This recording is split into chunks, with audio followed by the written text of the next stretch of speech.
Another week, another Apple beta drop. Today, Apple gave us iOS 27 Beta 4, iPadOS 27 Beta 4, and even we got iOS 26.6 RC. I'll have all these separate videos done on the channel. You guys can check it out whenever you'd like. Big thumbs up for all that. Make sure to comment on what your favorite iOS 27 feature is.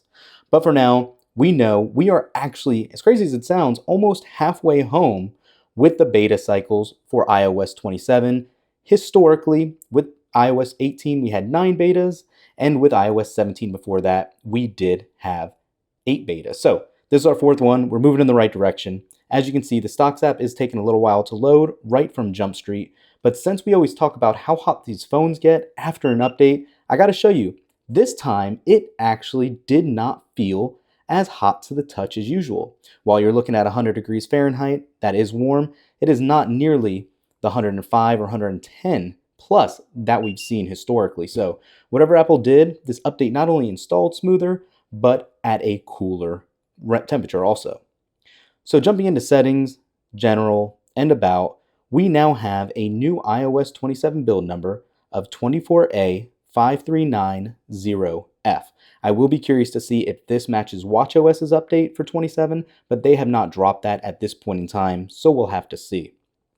Aside from that, scrolling down, you can see the modem firmware still stays the same at 2.09.00, and let's look at our iPhone storage here first.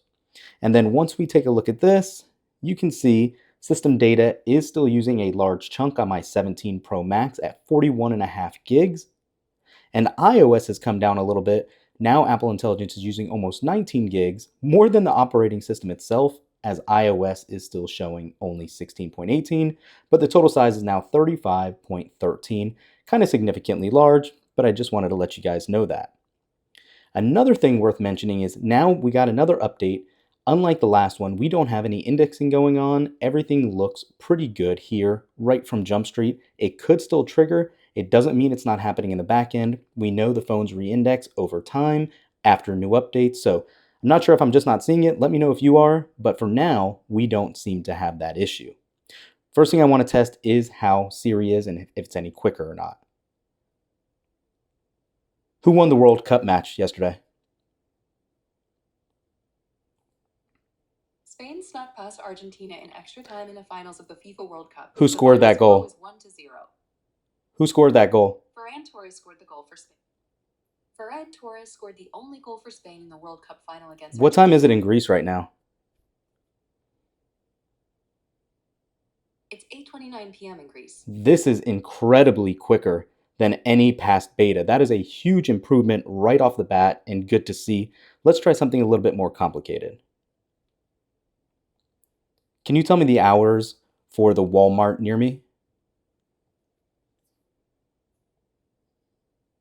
The Walmart Supercenter on Durban Pavilion Drive is open from 6 a.m. to 11 p.m. daily. Can you make a calendar reminder for me to go shop for eggs and milk? Would you like to create a calendar event or reminder? Calendar event. When would you like to schedule the event? Let's do it for tomorrow at 3 p.m. I've scheduled Go Shopping for Eggs and Milk for tomorrow from 3 p.m. to 4 p.m. So you can see just how quick that actually worked and accurately. I'm super impressed with that. This is literally night and day over what we've experienced. If you saw our other videos, you would know it was nowhere near that smooth. One other thing I do like to call out with that, obviously, it could depend on your internet connection, but that was good, and I don't have full signal here in my office. Anyways, beyond that, I don't think we're going to see any other changes to this app actually. For Siri, it's still minimal, and that's how it's meant to be by design. But let's go ahead and jump around the apps. Let's open that stock app with its widget that never opened. Check out a news story. Swipe a little bit. I'm not seeing any drop frame rates. Scroll right through. It's looking pretty good here. Oh, there's a little hesitation pulling down. Oh, look at that. Now we have a new launch window here. It says an all new Siri, search for anything or start a conversation instead of our typical app selection. That's very interesting. I'm sure there's probably a setting to edit that. Let's actually look in the Siri app really quick. It looks like voices. We do have more voices here now as well. Take a look at that. Let's see what Australian sounds like. The colours of the sky fade with the setting sun. The colours of the sky fade with the setting sun. The colours of the sky fade with the setting sun. The colours of the sky fade with the setting sun. South African. The colours of the sky fade with the setting sun as the stars begin to shine. Irish. The colours of the sky fade with the setting sun as the stars begin. Indian. The colours of the sky fade with the setting sun as the stars begin. British. The colours of the sky fade with the setting sun as the stars begin to shine. The colours of the sky fade. And now we have more voice options also for America. The colours of the sky. Hi, let's find the right voice for you. Let's find the right voice for you. The colours of the sky. The colours of the sky. The colours of the sky. The colours of the sky fade with the setting sun. The colours of the sky fade with the. So that has been improved also there. Those are some big updates in beta 4 here. Highlight to search, app access and clips. So not much else looks different in the app, but at least we do have those new languages. You see the work now going on behind the scenes for Siri. And it looks like once you pull down again, you do get all of your notifications back, or I should say your suggestions back as well. So that is good to see.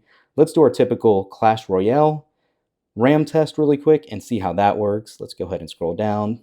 Just a little hiccup, but nothing bad. Let's go ahead and collect some of these cards. All right. Now let's go ahead and check the camera app. Nothing new here for splash screen. Let's look at music. Not too much else new here. Scroll around a bit. Let's go to freeform. No new pop-up there necessarily. Jump into the App Store. And then we'll go back to Clash. Okay, so it didn't hold in memory that time. Unfortunately, it did lose connection. That's been very intermittent, but again, something to be aware of. If you are a heavy user and like to swipe back through apps, it could be a little bit of an issue to do so.